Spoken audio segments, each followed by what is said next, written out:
మన ప్రభును ప్రిరక్షకుడైన యేసుక్రీస్తు నామములో మీ అందరికీ శుభాభివందనాలు తెలియజేస్తూ ఉన్నాను.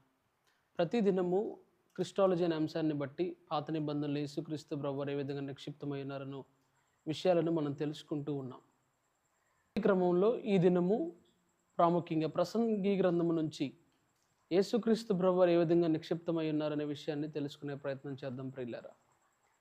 ప్రసంగి గ్రంథమును హిబ్రూ బైబిల్లో లేదా ప్రసంగి అనే మాటకు హిబ్రూలో కొహలెత్ అనే మాటను మనం గమనిస్తున్నాం. ఈ యొక్క కొహలెత్ అనే మాటకు అర్థం ఏంటంటే అసెంబుల్ అనగా సమకూర్చడం లేదా పోగు చేయడం. దేనికి అనంటే జ్ఞానబోధన చేయడానికి వారందరినీ సమకూర్చడం అనే మాటను మనం గమనిస్తూ ఉంటున్నాం ప్రియులారా. ప్రసంగి గ్రంథంలో దేవుడు జ్ఞానము ఇచ్చేవాడుగాను, జ్ఞాన బోధన చేయడానికి ప్రజలందరినీ సమకూర్చినట్టు దైవముగాను మనం గమనిస్తున్నాం. ప్రసంగి గ్రంథం అంతా కూడా వ్యర్థమే వ్యర్థమే వ్యర్థమే అనే మాటను గమనిస్తూ సూర్యుని కింద సమస్తము వ్యర్థమే అనే ఒక సత్యబోధను లేదా సర్వసత్యాన్ని తెలియచేసే ఒక బోధను మనం గమనిస్తూ ఉంటున్నాం ప్రియులారా. అదే క్రమంలో ఈ యొక్క ప్రసంగి గ్రంథం 3వ అధ్యాయం 8వ వచనంలో యేసుక్రీస్తు ప్రభువారు భూమి మీద ఒక నరుడు కలడు, అతనికి సహోదరుడు లేడు, అతనికి కుమారుడు లేడు, అతనికి జతవారు ఎవరు లేరు అనే విషయాన్ని బైబిల్లో సెలవిచ్చుచూ ఉన్నది ప్రియులారా.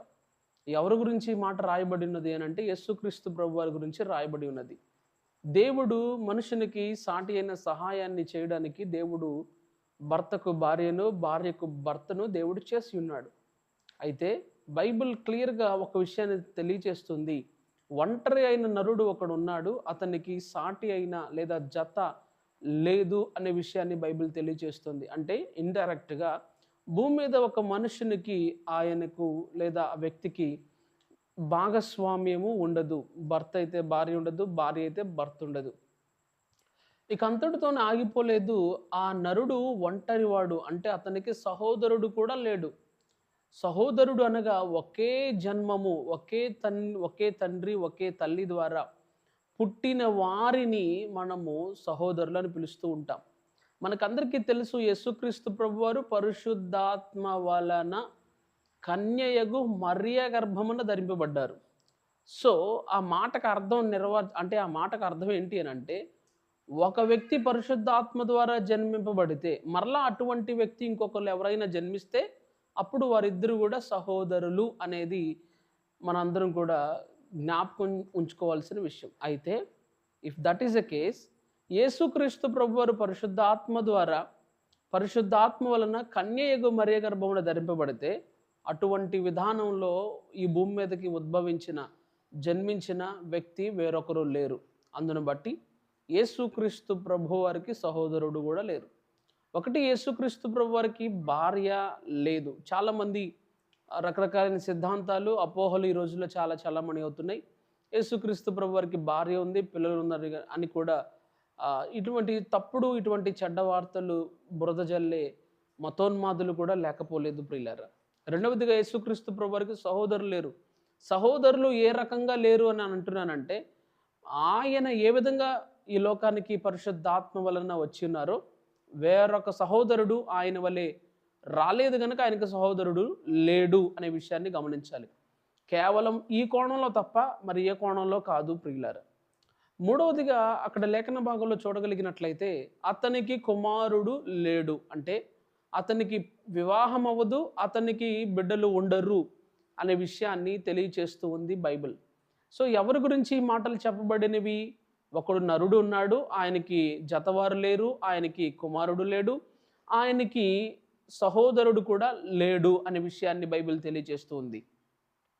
ఎవరి గురించి మాటలు రాయబడి ఉన్నాయంటే యేసుక్రీస్తు ప్రభువారి గురించి.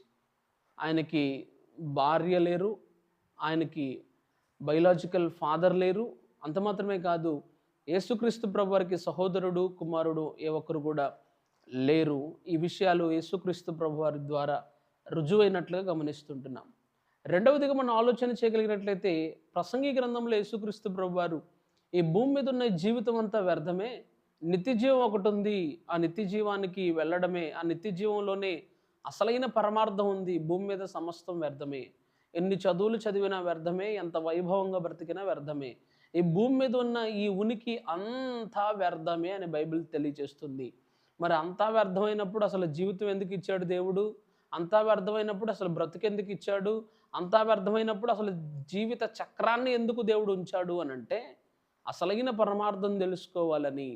ఈ జీవితం అంతా వ్యర్థం. ఎందుకు అనంటే ఇది కొంతకాలమే. నిత్యత్వంలో, నిత్య రాజ్యంలో ఉండే ఒక జీవితం ఉంది. ఆ జీవితం కొరకైన సిద్ధపాటే ఈ జీవితం. అందుకనే మనం ప్రసంగి గ్రంథం ఆఖరి అధ్యాయాల్లో మనం చూస్తే, యవనుడా నీ యవన కాలమందు నీ ఇష్టం వచ్చినట్టు బ్రతుకు, అయితే వీటన్నిటిని బట్టి దేవుడు తీర్పులోనికి నిన్ను తెచ్చుననే మాట బైబిల్ తెలియచేస్తూ ఉంది. సో మనకొక జడ్జిమెంట్ ఉంది. ఇది ఈ జీవితం కొంతకాలం వరకే, ఈ జీవితం స్వల్పమే, ఈ జీవితం అల్పమే. కానీ నిత్యమైన జీవితం ఒకటి ఉంది, అక్కడ తీర్పు ఉంది. ఆ జీవితం కొరకు సిద్ధపాటు ఉండాలి అనేది ప్రసంగి గ్రంథం యొక్క సారాంశము ప్రియులారా. మూడవదిగా ఆయన రాజుగా సింహాసనం మీద కూర్చుండి ప్రజలందరికీ కూడా తీర్పు తీరుస్తాడు. ఈలకు మరి మంచి విషయం, జీవకోటికి ఇదియే మనుగడ అనే మాటను మనం ఆఖరి అధ్యాయం ఆఖరి వచనాల్లో మనం గమనిస్తూ ఉంటున్నాం ప్రియులారా. సో నా ఈ మాటలు వింటున్న ప్రియ శ్రోతలారా, దేవుడు మనలను సమకూర్చువాడుగా ప్రసంగి గ్రంథంలో ఆ పదానికి, గ్రంథానికి హీబ్రూ పదాన్ని అర్థం చేసుకుంటే, యేసుక్రీస్తు ప్రభువారు ఒంటరివాడిగా వచ్చి ఉన్నారు. ఆయనకి సహోదరుడు లేరు, ఆయనకి కుమారులు లేరు, ఆయనకి భార్య కూడా లేదు. దీనికి ఇంకొక విషయాన్ని మనం జోడించవచ్చు. పురాణాలు చెప్పినట్లుగా ఈశన త్రయాన్ని జయించిన వాడు దేవుడు అనే విషయం పురాణాల్లో, ఇతిహాసాల్లో మనం గమనిస్తున్నాం. ఈశన త్రయం అంటే ధనేశ, దార్యేశ, పుత్రేశ. ధనం మీద, భార్య మీద, బిడ్డల మీద కోరికలు లేనివాడే దేవుడు అనే విషయాన్ని మనం జ్ఞాపకం చేసుకుంటే, యేసుక్రీస్తు ప్రభువారిలో అవన్నీ కూడా నిజమైనట్టుగా, రుజువైనట్టుగా 4వ అధ్యాయం 8వ వచనం బట్టి మనం తెలియజేసుకుంటున్నాం ప్రియుల. రెండవదిగా ఆయన ఈ లోకములో నిత్య రాజ్యాన్ని స్థాపించడానికి, తీర్పు తీర్చడానికి ఈ లోకానికి వచ్చి ఉన్నాడు అనేది బైబిల్ తెలియజేస్తుంది.